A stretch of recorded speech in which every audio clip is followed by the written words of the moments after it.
Grab Life by the Goals is the podcast for passionate badasses to get inspired, activate their potential, and crush their goals. In a nutshell, we do big shit around here. Whether you're looking to disrupt your career, start or grow a business, or simply have a more kick-ass life, you're in the right place. Come to be inspired, find your swagger, dream bigger, and take actual steps to level up your life. All with a side of real talk and raunchy humor. I'm your host, Lauren Widrick. I'm a life and business coach, and I'm right here on the roller coaster with you. Are you ready? Let's do this.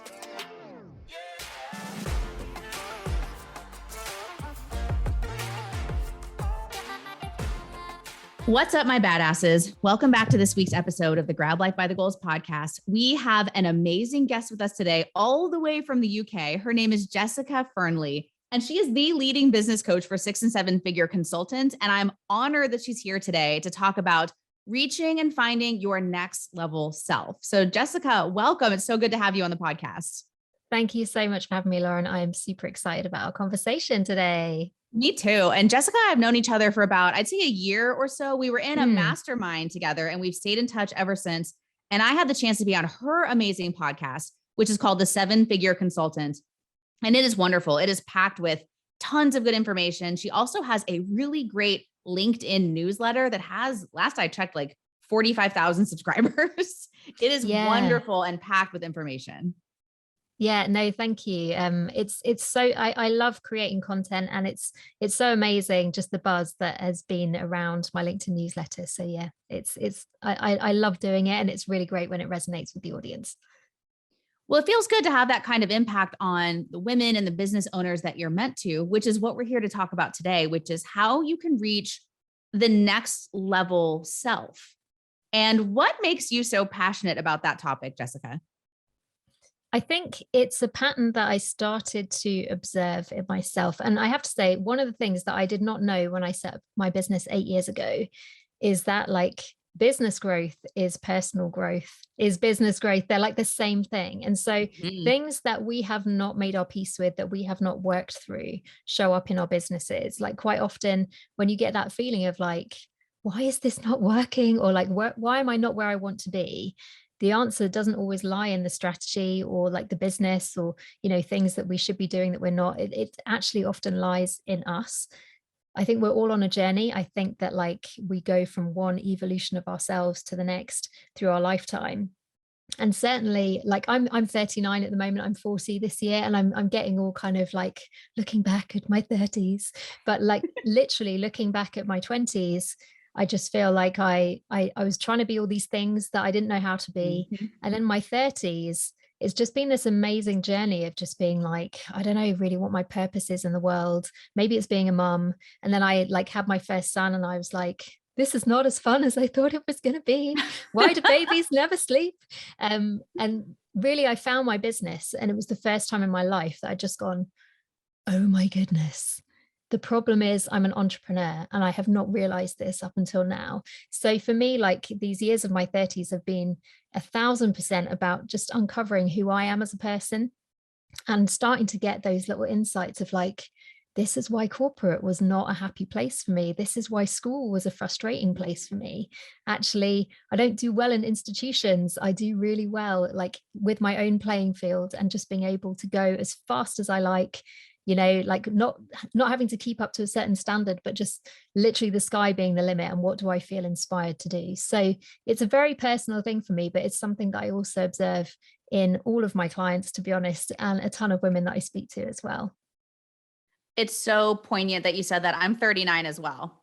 And everything you said spoke to my soul. I'm like, yeah, my 20s were climb the corporate ladder. That's what a good girl is supposed to do.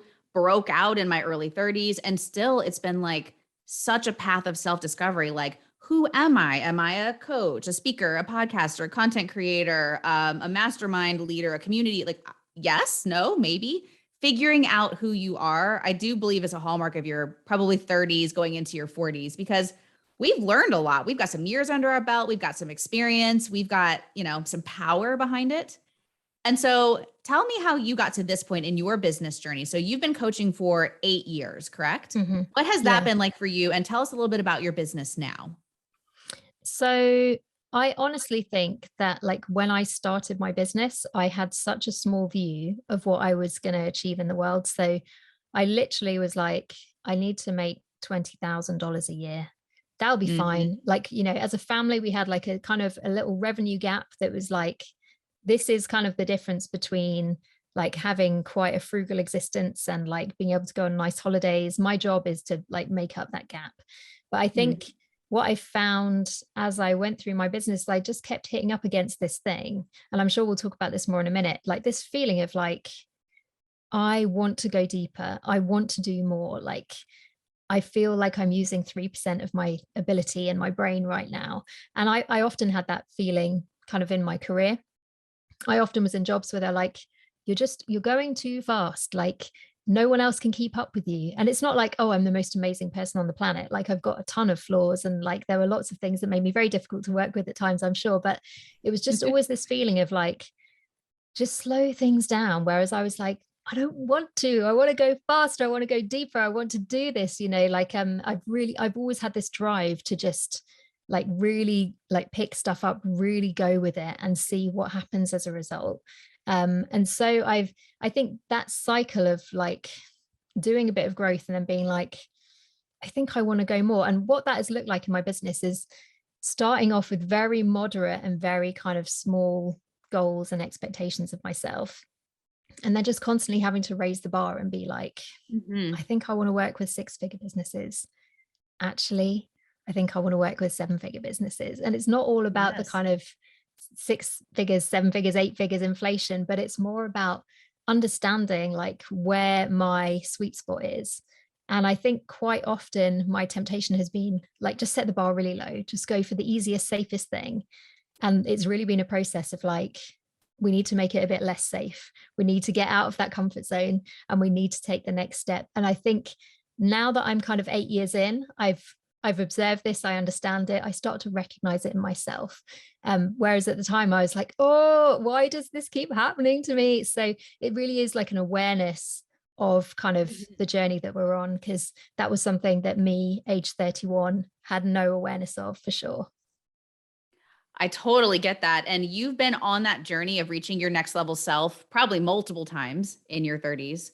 And now Mm, you can guide your clients through the process because I'm guessing they're coming to you where you were at, which yeah. is frustrated, outgrowing their business. What is it like when somebody comes to you and let's say they're like a 6-figure consultant and they know their next level self is a 7-figure or an international consultant and they just don't know how to get there? Like, what's it like when they first find you?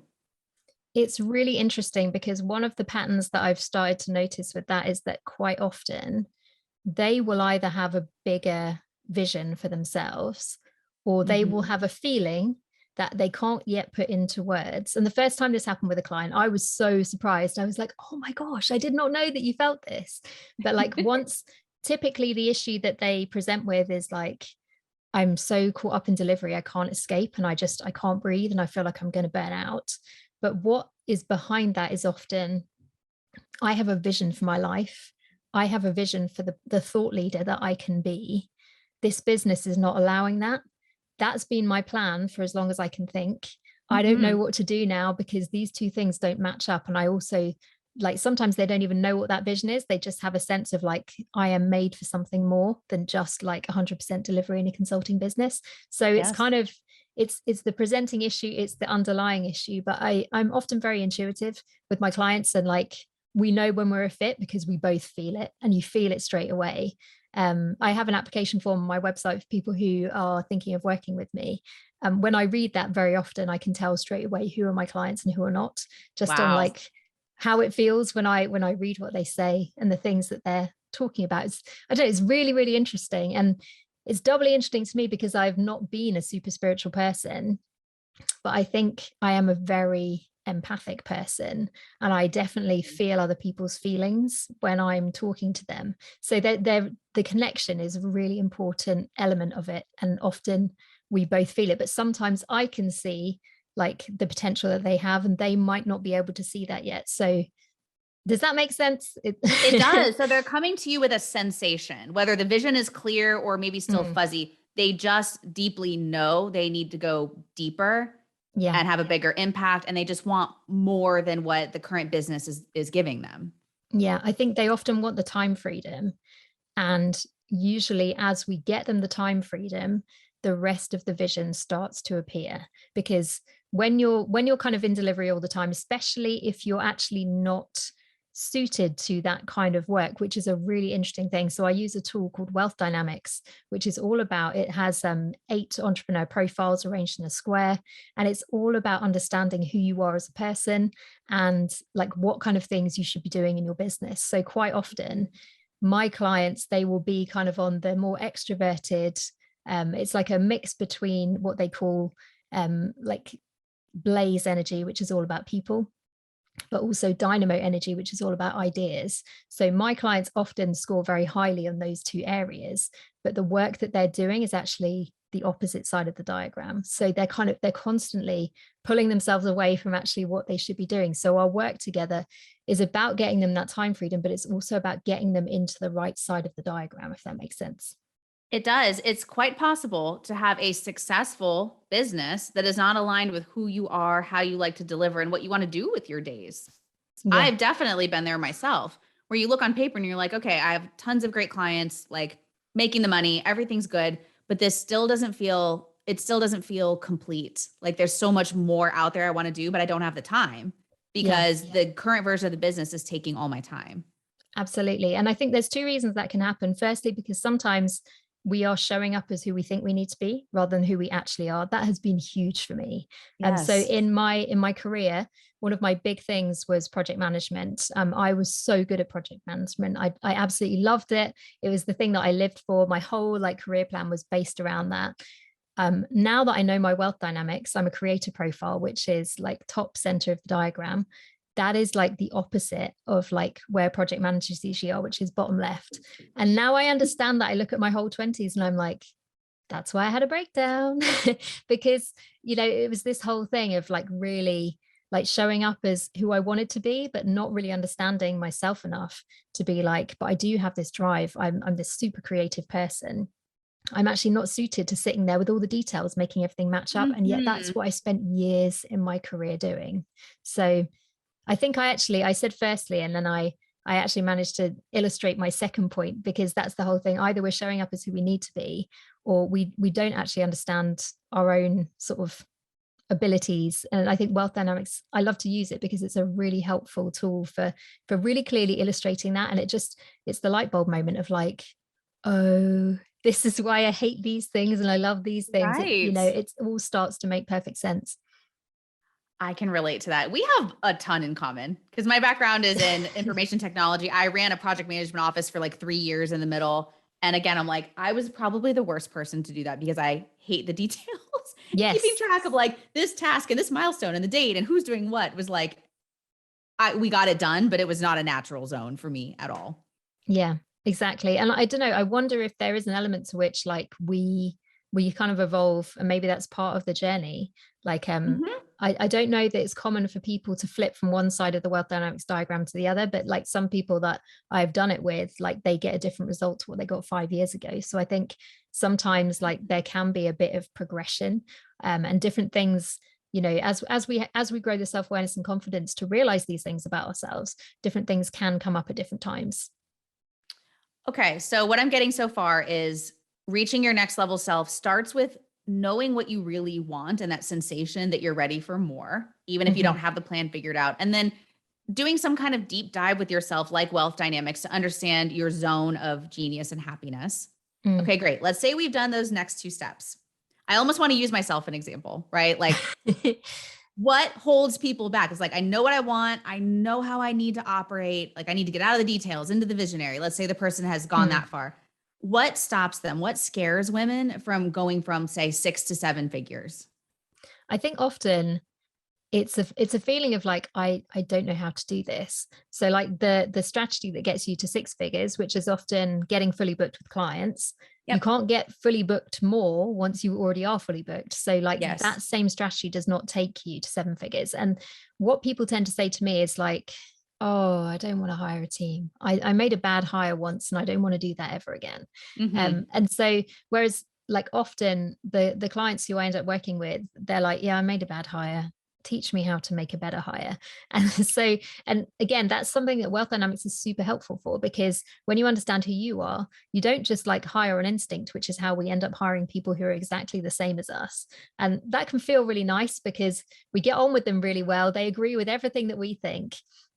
But actually, who we need is people who are on different points in the Wealth Dynamics diagram.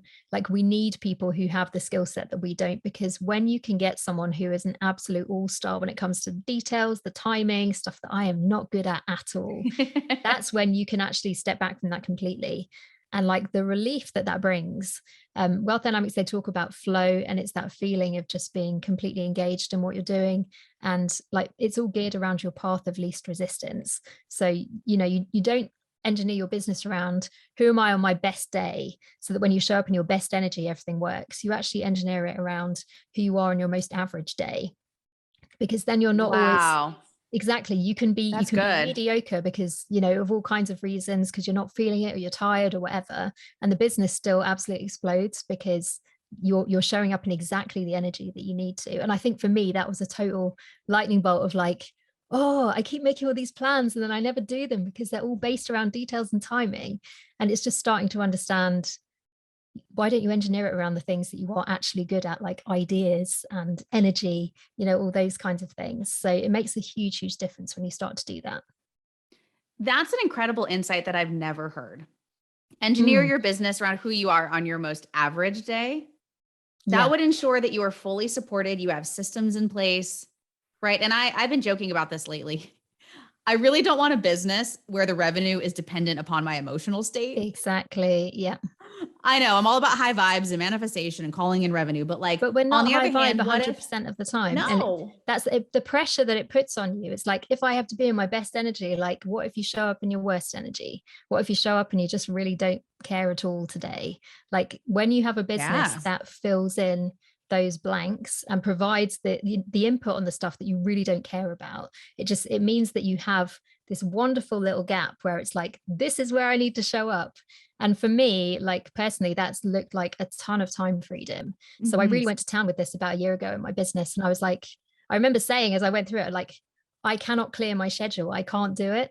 And then within 3 weeks, I totally had. And at the moment, I work afternoons 4 days a week and sometimes only three. So I What? have my whole, well, the thing is, a lot of my clients are in the US. So like, Yeah. they're asleep in my mornings. So I'm kind of, I just started being like, I'm not really needed.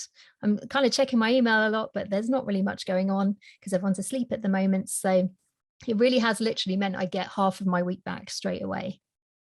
How did you do that? Were you fully booked up before? Were you kind of burning the candle at both ends? Like, how did you Yes. go from the before to this? I'm so intrigued. I'm like, I want to work 4 afternoons a week. That sounds amazing. How Well, did you go I used to get have there? horrendous Thursdays. I used to call them that, where I had calls because I was like, I want to raise my vibration. I want to like get out there. I want to create new connections. And so like Thursdays were like 9 o'clock, 10 o'clock, 11 o'clock, 12 o'clock lunch, then like all afternoon, sometimes till 5 or 6 or 7. And I'd be sitting there like drinking Diet Coke, being like, give me the caffeine, because I needed it to Hmm. get through those days, because it was too intense for like my natural way of working. And I think as well, when you're a coach and a consultant, like, you have to show up with so much energy. You have to be a leader all the time. You have to know what to do pretty much all of the time. Yeah. Like, we can't be that person 24 hours a day. I think sometimes it's been such a healing thing, really, for me, to spend my mornings doing yoga, walking my dog. I have this thing that I do when I walk the dog at the moment. I'm listening out for different bird songs. I don't know which birds sing what songs at all, but I'm just like, one day I shall know this. But it's kind of, Oh, it's taking that time to just be, you know, and not need to provide or be a mom or be a wife. I can just mhm. be a person listening to birds as I walk my dog and all that kind of stuff. That's the dreamiest thing I've ever heard. Okay. So you're running a successful, lucrative coaching business for 6 and 7 figure entrepreneurs, and you're working 4 hours, 4 days a week and have these slow, luxurious moments. Like, that's a next level self. Mm, And I'm so curious, like, have you helped your other clients create similar, and theirs may look different than yours, but have you helped your clients create similar leaps from like a before and an after? Can you think of any other Yeah. examples where before the business looked like this and after they really were their next level selves? Yeah, like one of my clients at the moment, actually, she is coming to the end of her 3rd year with me. And like, I remember when we first met, because I always say to clients, people don't just send you a message on LinkedIn and then end up working with you. But with her, that's exactly what she did.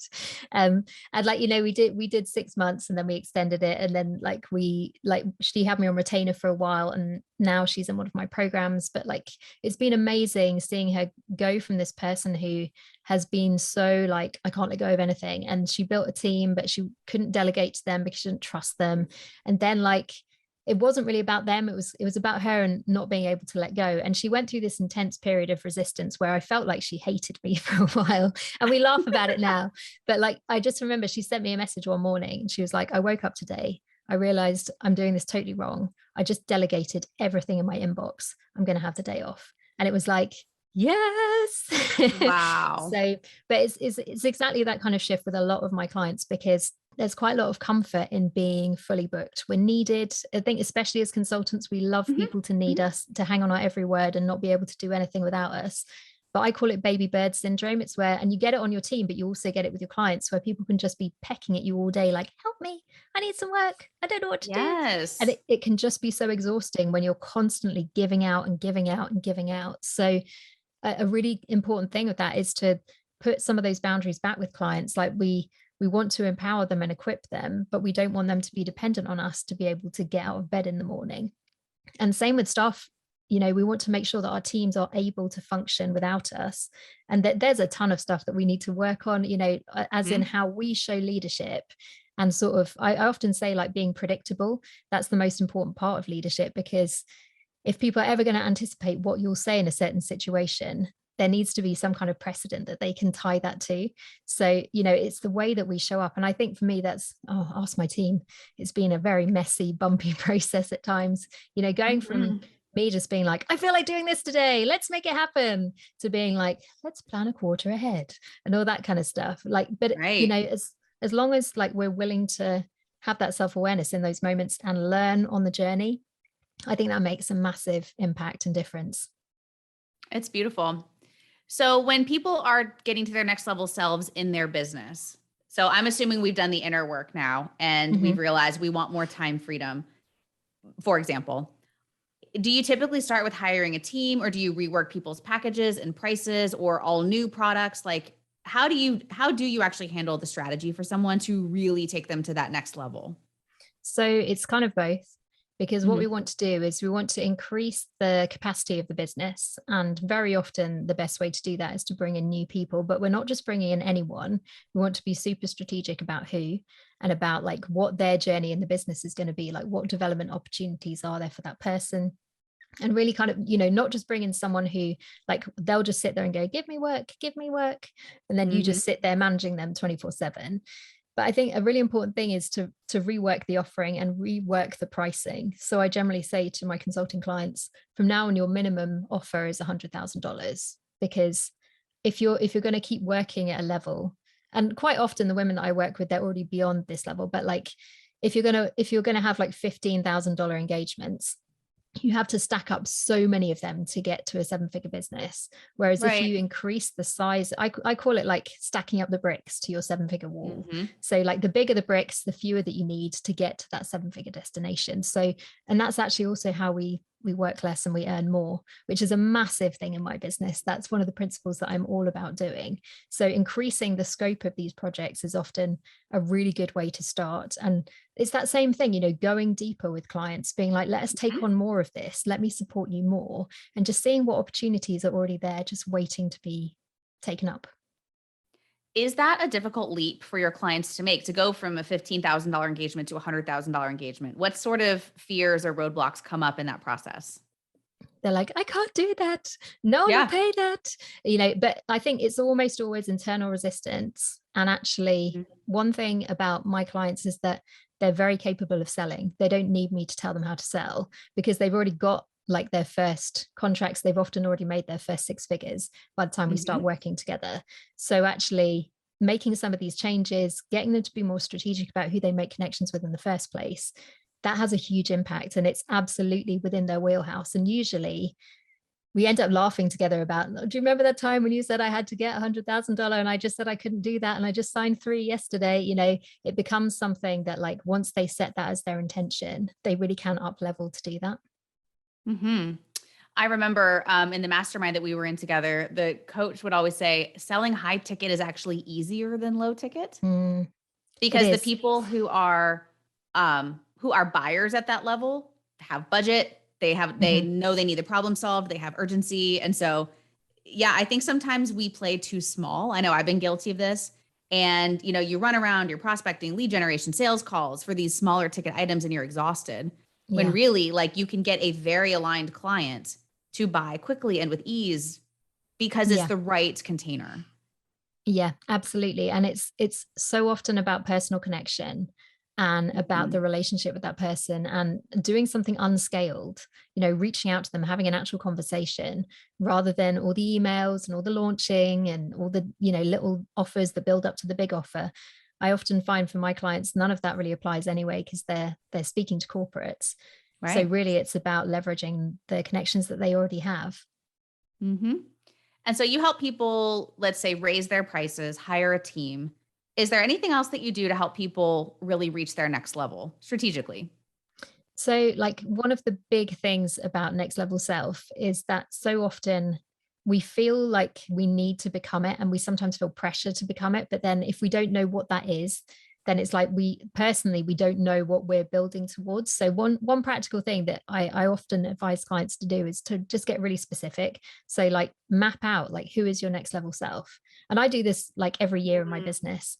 But it's kind of like, who is next level Jessica? Who is next level Lauren? Like, map out the specifics. Like, what does she do? How does she help people? How is she perceived by people? Like, sometimes, like, what is she earning? What physical things does she have?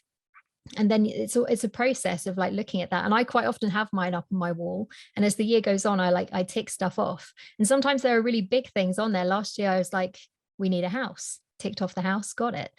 So, like, it's personal to everyone, but I think it's a really powerful thing to just have that as something that you're consciously referring to, and being able to tick off those things. Because I think we often feel like, oh gosh, I'm not making any progress and everything is rubbish. Whereas actually, when you have that physical reminder, some things you can do Mhm. on purpose. Like, I had a client who, she said that she really wanted a particular lamp for her office. And so the first thing to do for her next level self is actually go out and buy that lamp, because every time you look at it, it's like, I am becoming someone else. I'm becoming the next version of myself. It's that reminder of progress. And that's very, very powerful. I love it. And all of the law of attraction language, it's act as if, live as though it's real, speak it into existence as though it's true.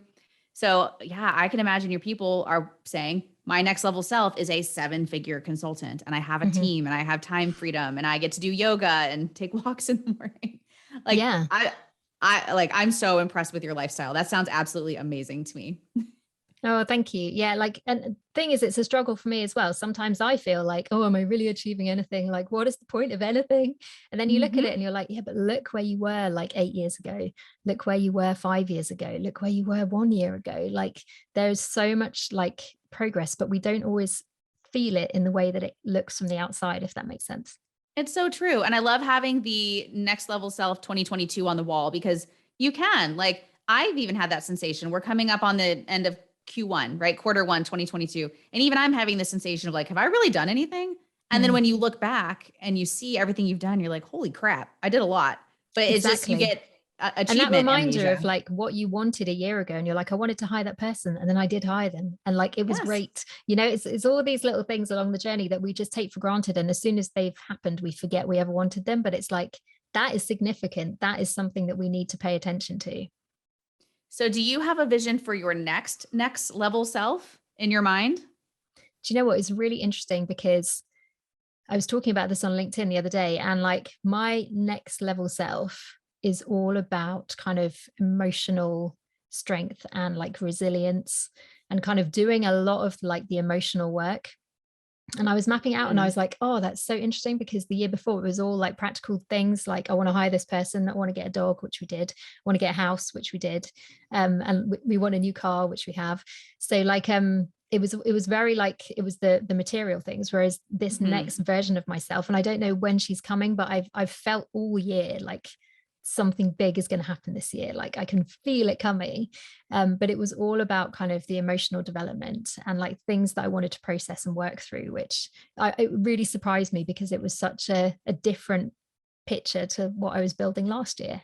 I know what you mean. Like, I feel like I go through these periods of like business expansion and then reflection, and then like business expansion and reflection. For me, it Yeah. hasn't been all like perfectly upward line. You know what I mean? Yeah.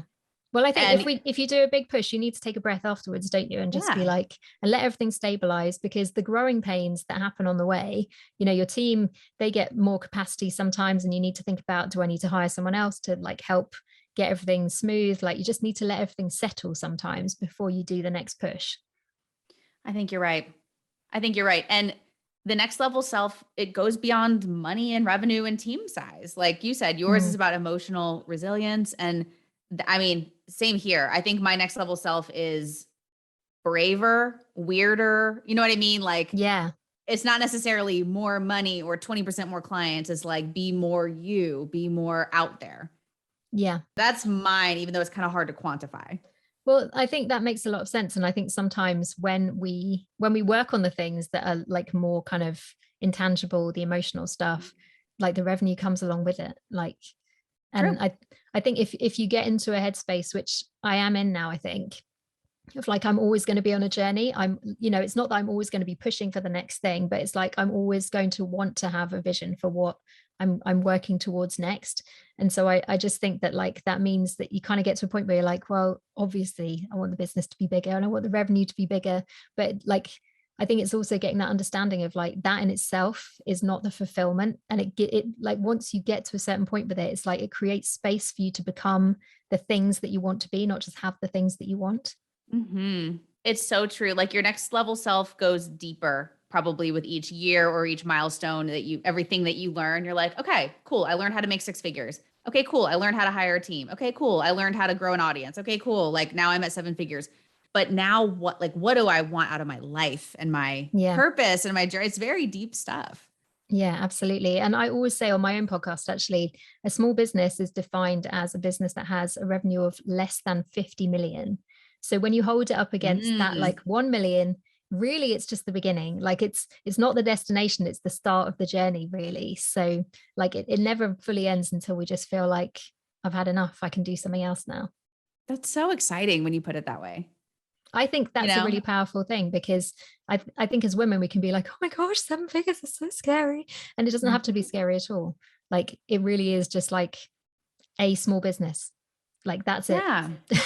There's these two milestones that everybody shoots for. A new business wants to get to 6 figures, and then an established business wants to get to 7 figures. But like, truly, those really are still the beginning. The way you said Mm, that really inspired me. I'm like, oh man, what does the $25 million business look like? exactly. And It's like the whole horizon just opens up, doesn't it? It's it really does. exciting.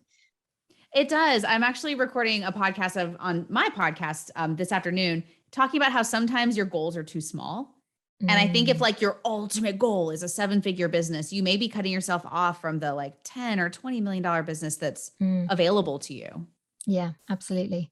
This has been so inspiring. I feel like I could go find my next level self right now after speaking with you. How Yay. can people interact with you, learn from you, connect with you? Oh, so like you've already said, Lauren, I'm very active on LinkedIn. So do come and find me. Jessica Fearnley is my name and my profile. So do connect with me. I love to connect with women on LinkedIn. I have a podcast, the 7 Figure Consultant podcast, and my website is jessicafearnley.com. So if you come there on my homepage, you can download my free PDF, which is called The 6 Elements of a 7 Figure Business. Whew, you would be crazy not to download that if you have a business and you're inspired by this conversation. Jessica, I love spending time with you.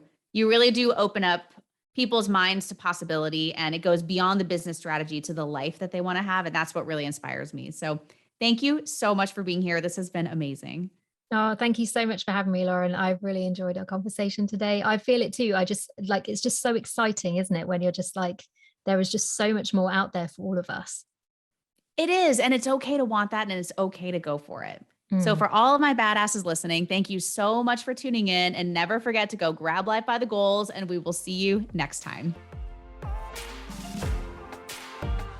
Thank you so much for listening to the Grab Life by the Goals podcast. If you loved this episode, I would be thrilled if you subscribed wherever you listen to your podcasts so that you can get notified when an episode drops and we can rendezvous like this every single week. If you're feeling frisky, maybe slap a 5-star review on this bitch and maybe even some comments about what inspired you from this podcast episode. This is simply so more people can find us and join our squad of badassery. I love me some Instagram, so come find me. My handle is @LaurenWidrick, and if you screenshot and share this episode with your peeps, I'll come shower you with all the virtual hugs and kisses. Until next time, grab life by the goals, my friend.